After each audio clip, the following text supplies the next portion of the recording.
Nel, ano ang mga dapat asahan sa unang araw ng ASEAN Summit na dinadaluhan ngayon ni Pangulong Marcos Jr.? Kanina nga nagsimula na ang plenary session ng mga leader ng Association of Southeast Asian Nations o ASEAN. Dito mismo yan sa Kuala Lumpur Convention Center.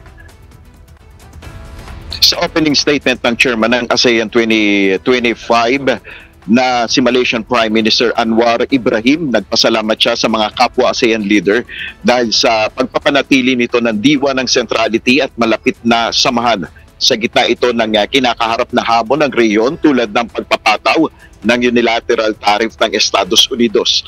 Ayon sa Malaysian PM, sumulat siya kay United States President Donald Trump upang maorganisa ang US-ASEAN meeting. Ayon pa sa ASEAN Chair, kailangan mapanatili ang ASEAN consensus sa pagresolba sa issue ng taripa ng US.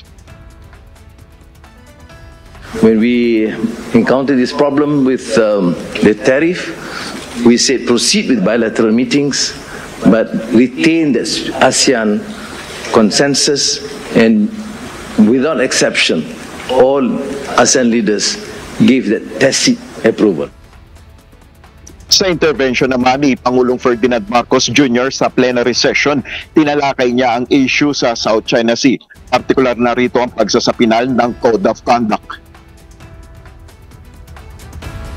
We underscore the urgent need to accelerate the adoption of a legally binding code of conduct in the South China Sea.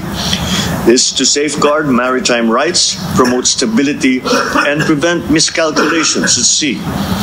We commend Malaysia's leadership in convening the special ASEAN Economic Ministers meeting and welcome the consensus to avoid retaliatory measures. This measured and unified approach upholds ASEAN's commitment to dialogue, diplomacy, and a rules-based multilateral trading system. Nalakay rin ng Pangulo ang patuloy na pagpapalakas ng kooperasyon ng ASEAN upang labanan naman ang transnational crimes.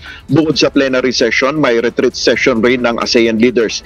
Ilan pang pagpupulong ang dadaluhan ng Pangulo tulad ng pagharap ng ASEAN leaders sa representatives ng ASEAN Inter-Parliamentary Assembly, ASEAN Youth, ASEAN Business Advisory Council.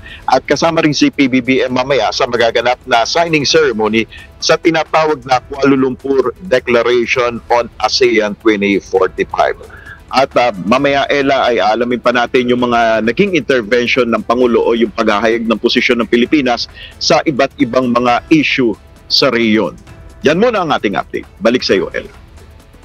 Maraming salamat, Nel Maribuhok.